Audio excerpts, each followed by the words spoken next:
야곱이 약점과 허물, 실수, 잔머리가 많은 사람이지만은 결국은 자기 아버지 이삭으로부터 축복을 받아내고 성공을 잡게 되어집니다.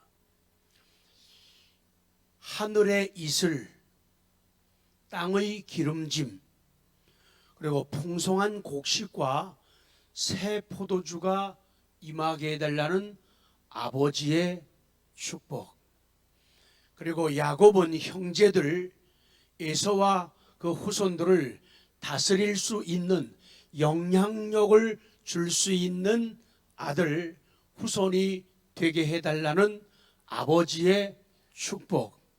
오늘은 마지막 시간, 야곱은 하나님의 특별한 총애를 받았다.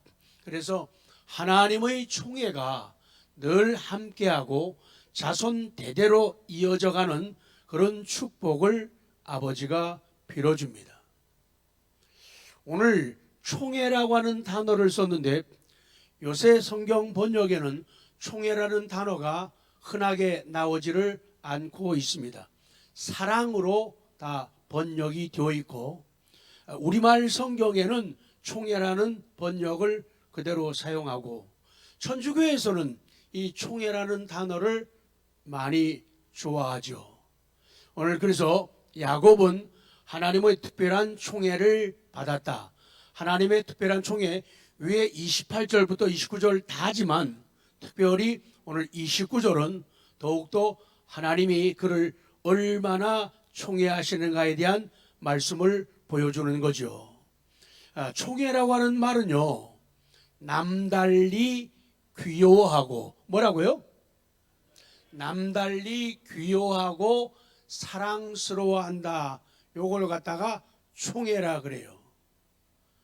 다른 사람보다 유난히 더 마음이 가고 더 귀엽게 여기고 더 사랑하는 것, 이것을 총애라, favor. 보통 이 단어를 쓰고 있는데 야곱이 하나님의 총애를 받았다. 그 말은, favor의 말은 후원, 지원, 그런 말이죠. 야곱은 살면서 자기는 부족하고 없었지만은 하나님께로부터 총애, favor, 하나님께로부터 지원을 받고 하나님께로부터 후원을 받고 하나님의 호의를 받고 하나님의 친절을 받으며 살았다. 그 말씀이에요. 남달리, 같은 형제지만 형이었던 에서와는 달리, 그와는 달리 남달리 하나님의 총애를, 후원을, 지원을, 호의를, 친절을 받았다. 이런 복 어때요? 하면 답은 좋아요예요. 이런 복 어때요? 근데 자기만 이 복을 받는 게 아니라 하나님, 나 당대뿐 아니라 내 아들들, 내 딸들, 우리 손자, 손녀들에게 이 은혜와 복이 흘러가기를 원합니다. 전수되기를 원합니다. 이게 진짜 할아버지 사랑이에요. 이게 진짜 할머니 사랑이고 엄마 아빠의 사랑이라는 거예요. 그런데 가면 갈수록 이 사랑은 메말라가고 이 사랑은 정말로 사라지고 없어지고 있는 현실이라는 거죠. 너를 저주하는 자는 저주를 받고, 이 저주라고 하는 말은요, curse라고 그래요. 이 저주라면 너를 저주하는 자, 너를 욕하고 너에게 욕설을 하고 너에게 악담을 하는 자, 그 말이에요. 그런 사람은 저주를 받는다, 그 말씀이에요. 쭉 내려가겠습니다. 넘어가요. 너를 저주하는 자. 그렇습니다. 하나님의 백성들을 저주하며 하나님의 백성을 회방하는 사람은 하나님께서 그런 사람을 하나님의 크신 능력과 하나님의 절대 권세로 심판한다는 것이 하나님의 뜻이고 하나님의 방법이라는 거예요. 잘 되고 안 되는 것은 하나님께 있고 하나님을 얻느냐 못 얻느냐 여기에 있다는 거예요. 외형적으로는 잘 되고 외형적으로는 많은 것을 성취하고 가진 것 같아도 실상은 그렇지 않은 경우들이 너무도 많기 때문이죠. 이삭은 아들 야곱에게 땅에서 정치적으로 경제적으로 복을 받아라, 그것뿐만 아니라 물론이고 하나님의 복의 대리자가 될 것을 강조하는 거예요. 너는 네가 복을 받아야 돼. 그런데 복으로 끝나는 게 아니라 내가 하나님의 복의 대리자가 되라는 거예요. 그래서 하나님의 말씀과 명령 따라서 네가 복을 빌면 딴 사람도 복을 받도록 복의 대리자가 되라, 그 축복을 하고 있는 거예요. 하나님의 백성 야곱을, 하나님의 자녀인 성도를 저주하는 것, 욕을 하거나 욕설을 하거나 악담을 퍼붓는 것은 정말로 위험한 죄이고 아주 나쁜 죄이고 매우 나쁜 죄라고 성경은 말씀하는 거예요. 그래서 답은 선명하게 나오는 거예요. 하나님을 사랑하라. 그리고 하나님이 사랑하는 사람들을 니도 사랑하라는 거예요. 누구를 사랑하라고요? 하나님이 사랑하는 사람을 니도 사랑해야, 그래야 잘 된다는 거예요. 그런데 하나님이 사랑하는 사람을, 하나님이 붙잡고 있는 사람을 욕을 한다든지 욕설을 한다든지 악담을 퍼붓는 것은 망하려고 뭐 한 거예요? 작정한 거예요. 망하려고 뭐요? 개든 거라고요. 망하려고 개든 거예요. 망하려고 보험 든 거라고요. 그래서 사람이 지혜가 있어야 돼요. 분별력이 있어야 돼요. 판단력이 있어야 돼요. 아, 맞아. 요게 잘 돼야지 내가 잘 되어지고 우리 자녀손들이 잘 된다는 하나님의 진리예요. 그 다음 비로 갑니다. 비로 갑니다. 너를 축복하는 자는 복을 받기를 원하노라. 그래요. 너를 축복하는, 문장을 잘 봐야 돼요. 너를 축복하는 자는, 그 다음에는 축복이 아니에요. 복이에요. 축복하는 자는 복을 받기를 원하노라. 이를 원래 축복이라고 하는 것은 우리가 blessing, 시당, blessing, 축복이에요. 그리고 하나님이 주시는 복은 bless, 두 번, 시작, bless. 그래서 축복한다는 말은 한자로 빌 축제예요. 비는 거예요. 그리고 복을 비는 것이 축복이에요. 복을 빌면, 축복하면은 하나님이 뭐를 주신다? 복을 주신다.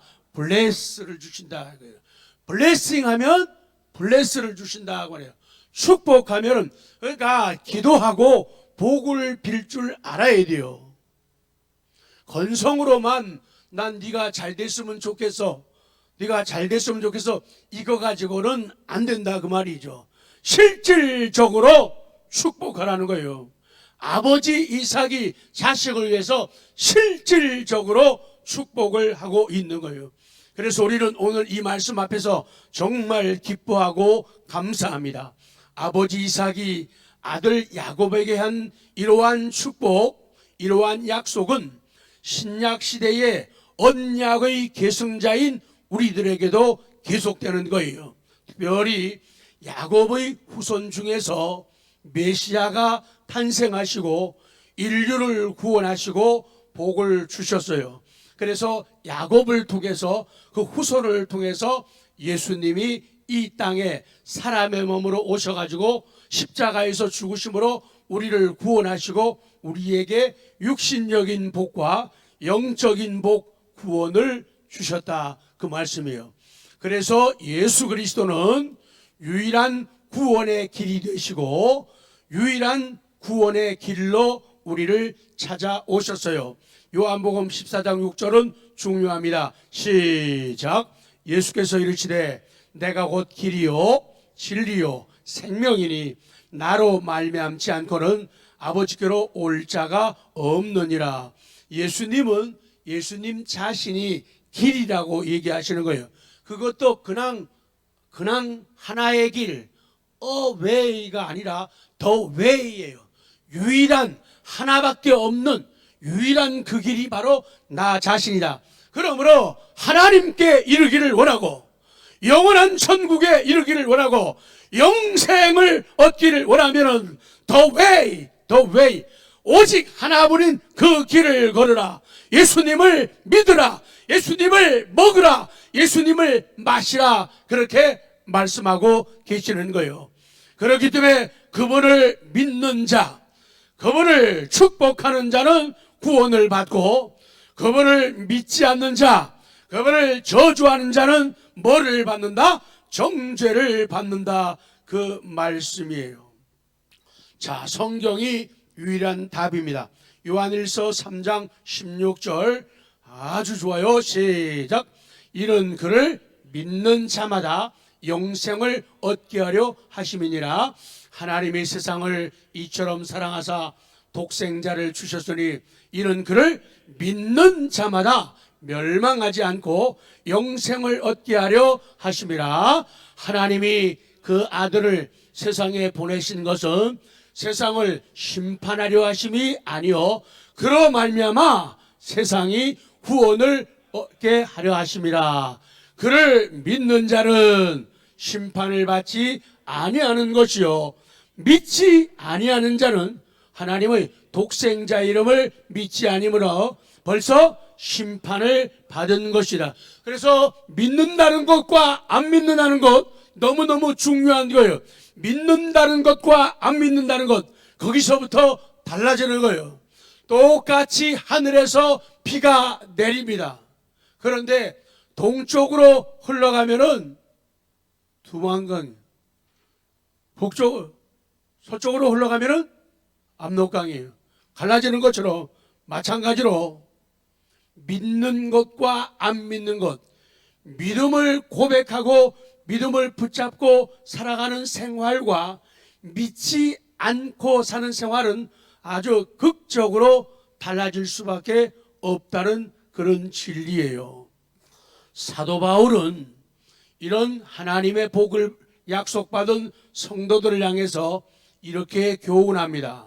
그러니 너희들은 하나님의 복을 받아서 너희들을 저주하는 사람들은 도리어 그들이 저주받고 너희를 축복하는 사람들은 복을 받을 것이다. 너희들이 그런 복의 대리자가 되었으니 참 기뻐하라. 그런데 한 가지 조건이 있어요. 로마서 12장 19절 시작. 내 사랑하는 자들아 너희가 친히 원수를 갚지 말고 하나님의 진노하심에 맡기라. 기록되었으되 원수 갚는 것이 내게 있으니 내가 갚으리라고 주께서 말씀하시리라. 그거예요. 나 이런 사람이에요. 그 말이에요. 나 이런 사람이에요. 내가 비록 부족하고 연약해요. 나 말의 실수도 많고 행동에도 연약함이 많아요. 야곱을 너무너무 많이 닮았어요. 그럼에도 불구하고 야곱은 하나님의 사랑과 은혜와 복을 받은 사람이 되었지요. 나도 그렇다는 거예요. 언제나 우리의 선행 가지고 나 믿은 지 10년, 20년, 30년, 40년, 50년, 60년, 70년 제 얘기예요. 제가 70년 되었거든. 그게 자랑이 아니라는 거예요. 그거 생각하고 자랑하면은 그때부터는 하나님의 의보다 사랑보다 자기의 선행과 노력과 수고가 더 커지기 시작하는 거예요. 나 70년간 하나님 섬겼거든. 그게 자기 공로가 되는 거예요. 그때부터 깎아먹는 거예요. 그때부터 내리막길 가는 거예요. 나는 주일 한 번 빠지는 게 자랑이고 대안이라는 게 아니라 안 빠졌다 하더라도 그것은 자랑이 아니라는 거예요. 나 새벽기도 달인이거든. 나 금식기도 대표 선수거든. 그게 문제가 아니라는 거예요. 언제나 대표적으로 야곱이 사랑받았다, 야곱이 축복을 받았다, 야곱이 복을 받았다는 것은 나 같은 인간도 기회가 있고 가능성이 있다는 얘기니까 너무 감사하고 감격할 수밖에 없다는 거예요. 그러니까 제발 살면서 힘든 일이 있고 어려운 일이 있고 속상하고 억울한 일 있어도 제발 입 가지고 말 가지고 다 씹지 말라는 거예요. 하고 싶은 말 다 하고 성질 부릴 것 다 부리고 따질 것 다 따지고 배 내밀 것 다 내밀고 살면은 안 된다. 왜? 하나님께서 말씀하기를 원수 갚는 것이 내게 있으니까 내가 갚을 것이니까 니는 뒤로 좀 빠지라는데, 우리들은 어쩌면 그렇게 나서기를 좋아하고 하나라도 섭섭하고 억울하면은 견디질 못하고 다이아를 돌려야 되니, 이러면 된다 안 된다? 안 된다 라고 제가 말하는 게 아니라 성경이, 하나님이 말씀하니까 지목사 니도 그렇게 살아라, 그렇게 말씀을 하고 계시는 거예요. 우리요, 오늘날의 우리도 역시 영적으로 아브라함의 후손입니다. 나는 이삭의 후손입니다. 나는 야곱의 후손입니다. 나는 하나님의 자녀입니다. 나는 하나님의 나라를 상속받은 사람입니다. 그거예요. 말이 비슷한 게 있어요. 자존심이라고 하는 말이 있고 자존감이라고 하는 말이 있어요. 자존심은요, 자존감은 비슷한 말인데 아주 엄청 무지 많이 달라요. 자존심은요, 남에게 굽히지 않고 스스로의 가치나 품위를 지키려고 하는 마음이 자존심이에요. 그래서 말씀이 내 양심을 때리고 성령이 감동을 주는데도 체면 때문에 눈물을 흘리면서 이렇게 하는, 이 자존심 지키는 거예요. 그냥 펑펑 울거나 아니면 정말로 아파하게 되면은 자존심 상한다고 생각하는데 이게 진짜 나쁜 일이라는 거예요. 그런데 자존감이라는 것은요, 자기 자신을 존중하는 거예요. 그리고 자기 스스로를 사랑하는 마음을 갖다가 자존감이라고 하는 거예요. 그래서 사람이 바른 믿음을 가지면, 바르게 하나님을 만나면 자존심은 죽어져요. 그리고 자존감이 업된다 그 말이죠. 자존감이. 나 같은 것을 하나님이 사랑하셔서 내가 내 자신을 존중하는 거예요. 참 쓰레기 같고. 여러분, 더러운 걸 보면서 무슨 생각을 합니까? 더러운 얘기인가요? 화장실에 앉아가지고 무슨 생각을 하세요? 코 풀면서 무슨 생각을 하세요? 더럽다. 근데 이 더러운 인간도 하나님이 사랑하신다, 그렇게 깨닫게 되면은 정체성을 발견하게 돼요. 자기 정체성이 보이는 거예요. 그러면 그때부터 자기 자신을 존중하는 거예요. 그리스도의 피로 십자가 사건으로 날 살리시고 날 구원하셨다. 그때부터 나는 값비싼 존재가 되었다. 그러니까 자존감이 뭐라고요? 자존감이 두 번 했잖아요. 근데 하고 자존감이 업되는 거예요. 나는 부족해도 하나님은 나를 사랑하신다. 하나님은 나를 사랑하신다. 나를 변화시켰다. 나를 도우신다. 나와 함께한다. 이 자존감이 업되는 거예요. 그럼 인생이 달라지는 거예요. 사람이 자존감이 업되면요, 너그러운 마음이 생기는 거예요. 인내하는 마음이 생기는 거예요. 기다리는 마음이 생기는 거예요. 호인이 되는 거예요. 통 큰 사람이 되는 거예요. 자기 시간 쓰고 자기 재능을 쓰고 자기 물질 쓰는데도 아까운 생각이 안 들어. 그러나 이 자존감이 업되지 않으면 자존심만 자꾸만 업되는 거예요. 그래서 세상에서 자기만 인정받고 칭찬받고 사람에게 박수받고, 사람들이 박수 쳐주면 뭐든지 좋아요. 박수 쳐주면 어디든지 가는 거예요. 그러면 그때부터는 성공하는 것 같지만은 내리막길을 가게 되는 거예요. 그리고 한 가지 주목할 부분이 있어요. 아버지 이삭이 야곱에게 축복할 때 뭐라고 했느냐? 자, 성경 창세기 28장 4절 시작.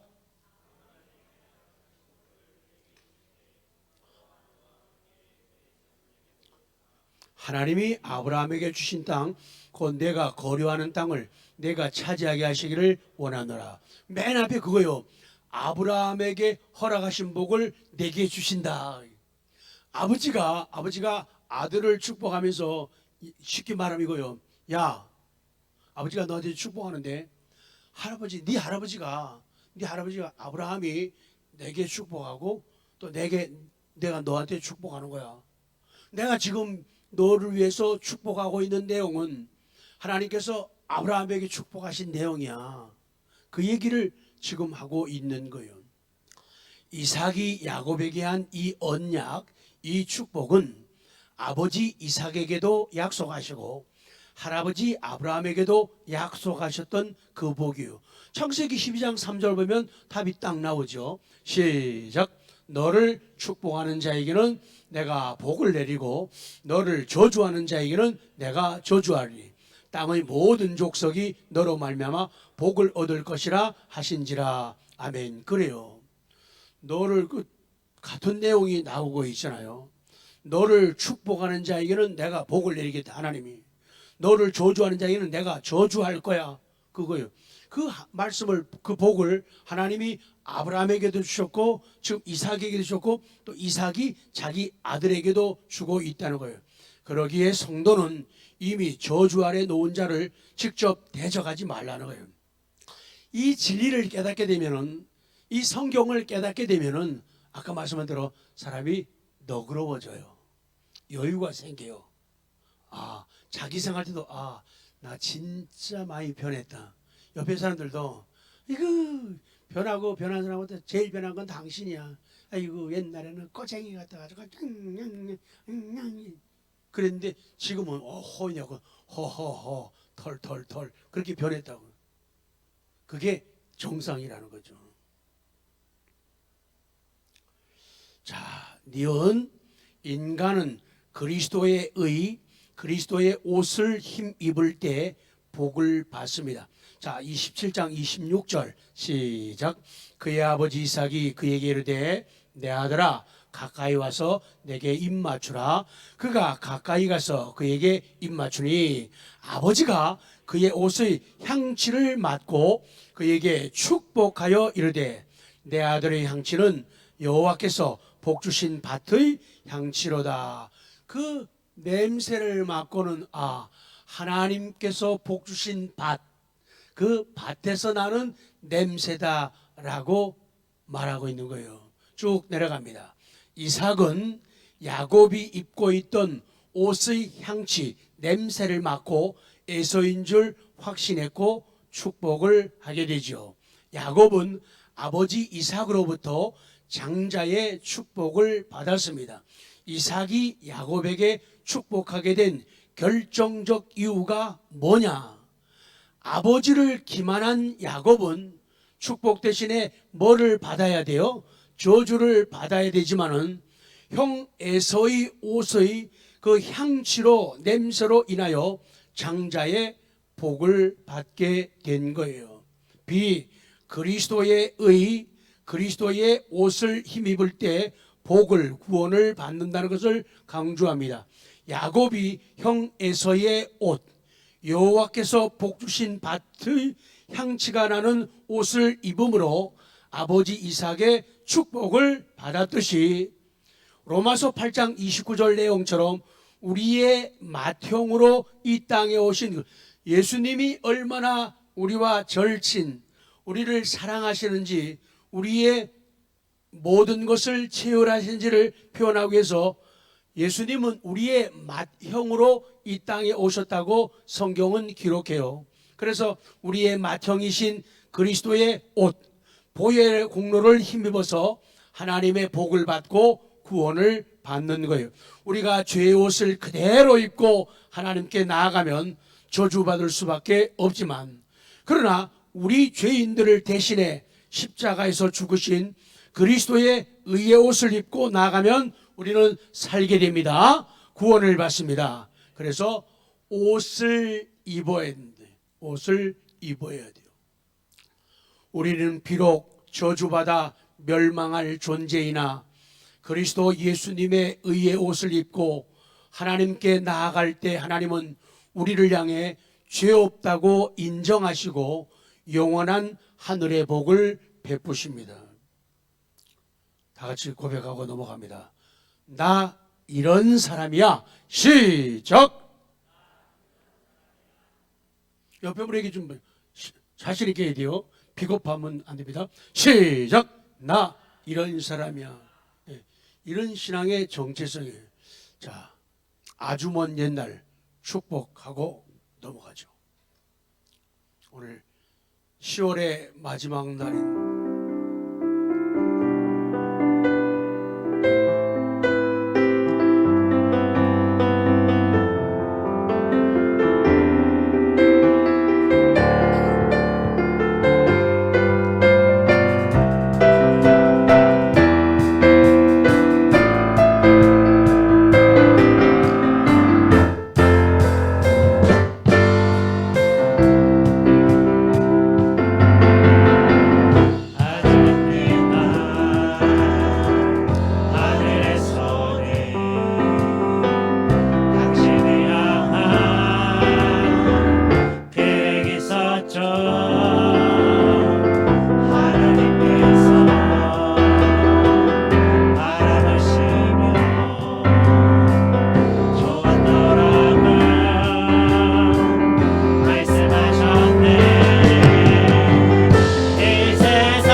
이제 결론입니다. 우리 자녀를 야곱을 축복하라.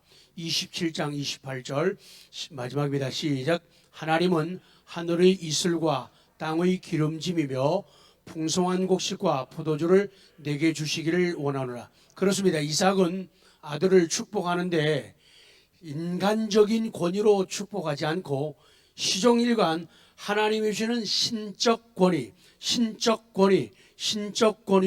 축복을 베풀고 있다는 거예요.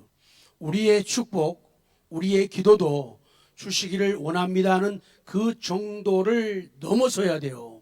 그리고 주시리라고 하는 확신에 찬 강한 희구여야 한다, 그 말씀이에요. 결코 애매한 자세, 불확실한 믿음으로 축복하지 말라는 거예요.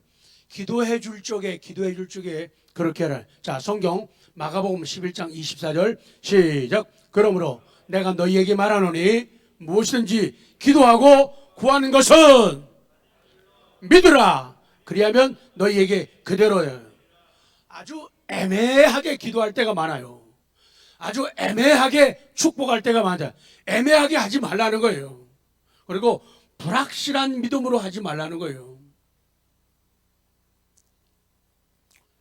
부모된 성도 여러분, 부모가 될 성도 여러분, 자녀에게 무엇을 유산으로 남기시렵니까?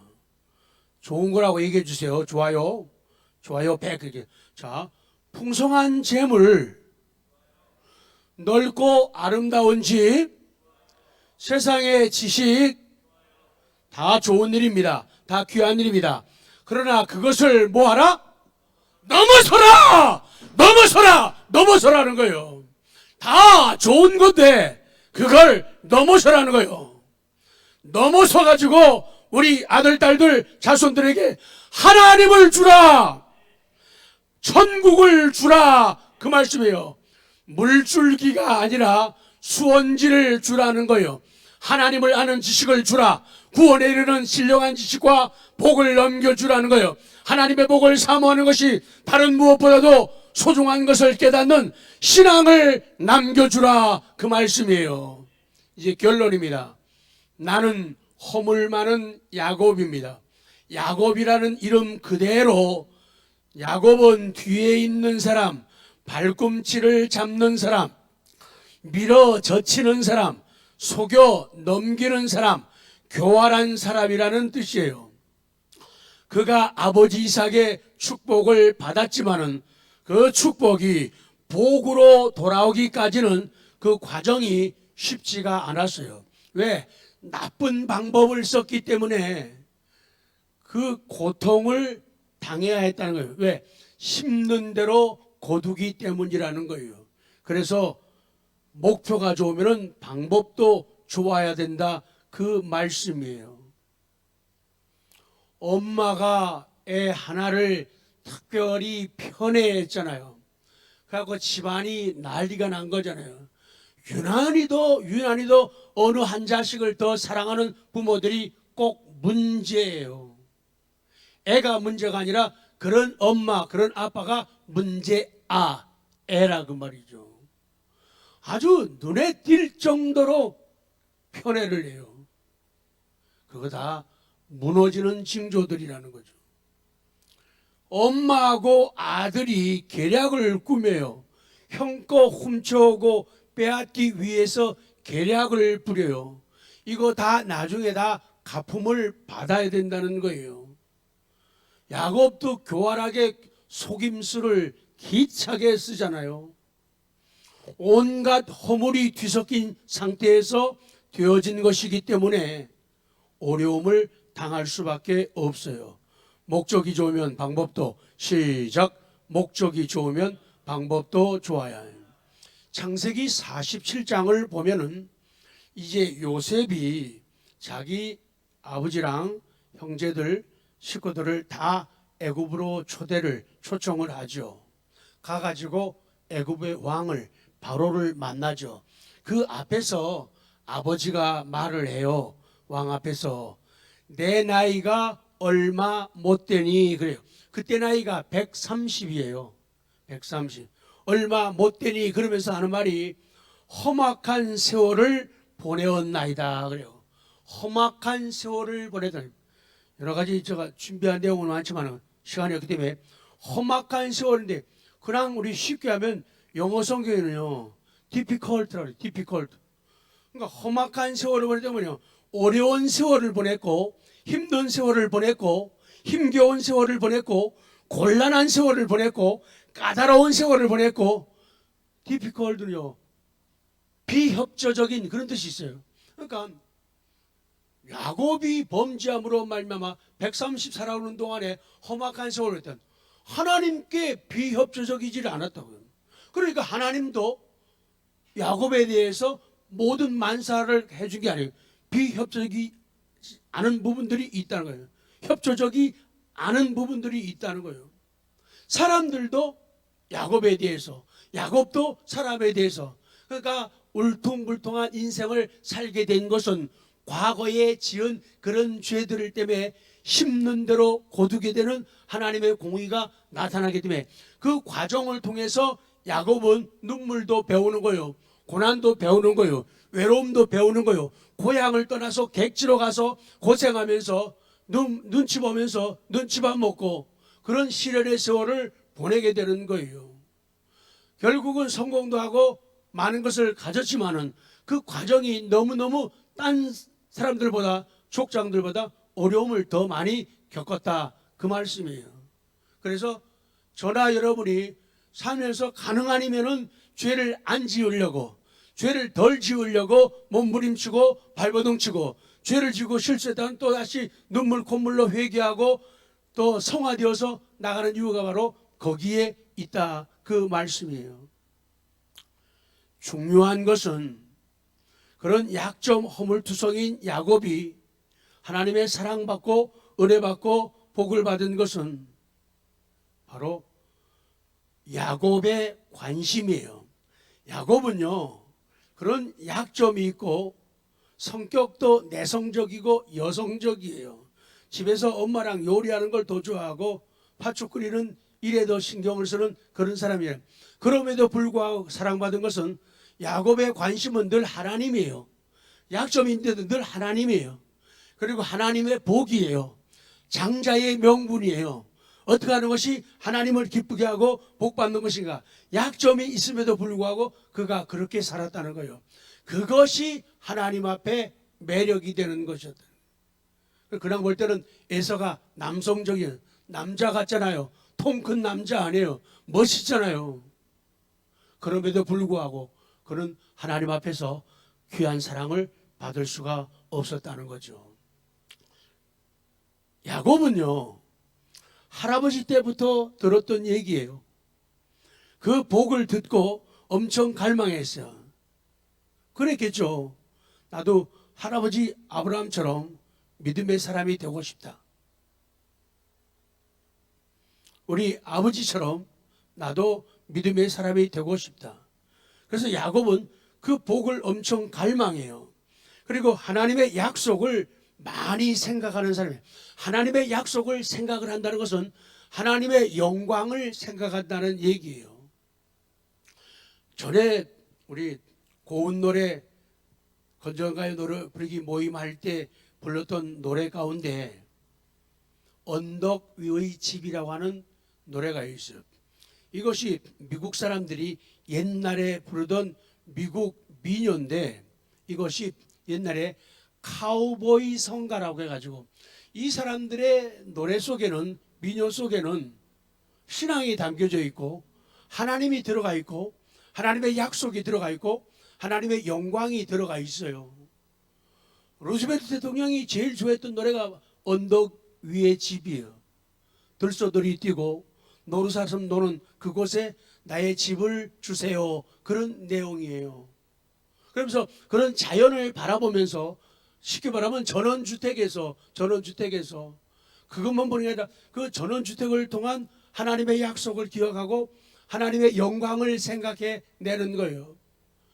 그 공기 좋은 곳, 그들이 미국으로 가가지고 참 그 자연 속에서 좋은 자연, 좋은 공기, 밤하늘에 떠 있는 반짝이는 별들을 보면서 그 2절 가사가 그거예요. 어떤 사람은 번역을 이렇게 했어요. 밤이면 별들이 총총 반짝이는 찬란한 하늘 아래에서 나 몇 번이나 생각했었던가, 그 영광 나 못한. 이게 민요예요. 완전히 성가예요. 교회에서 부르는 노래예요. 또 다른 사람은 같은 내용을 가지고 이렇게 번역을 합니다. 밤이면 별들이 총총 반짝이는 찬란한 하늘, 밤하늘에 빛나는 그 별들을 보면서 이 사람은, 나는 놀라움에 가득 차 저 하늘을 바라보며 묻지요. 그 찬란하게 빛나는 별들을 바라보면서 묻는 거예요. 뭐라고 묻느냐? 과연 저들의 빛나는 영광, 별들의 영광이 우리의 영광보다 클까? 번역을 그렇게 해요. 우리의 영광보다 클까? 그 별들을 보면서 별의 영광이 좋지만은 그 별들의 영광보다도 우리 하나님의 자녀들, 믿음으로 사는 사람들, 우리의 영광과 비교하면은 그게 더가 아니다. 우리의 영광이 신앙으로 살고 신앙 때문에 절개를 지키기 위해서 아메리칸으로 미국으로 넘어왔는데 거기서 우리 자연 속에서 살면서 생활하는데 그 별들도 산천초목 모든 것들도 하나님의 영광에 비교하면은 비교가 뭐요? 안 된다. 게임이 잽도 그걸 고백하고 있는 거예요. 이거는 거의 찬송가 수준이에요. 카우보이의 성가라고요. 부르고 싶은데 못 불러서 오늘 여기까지만 말씀드리고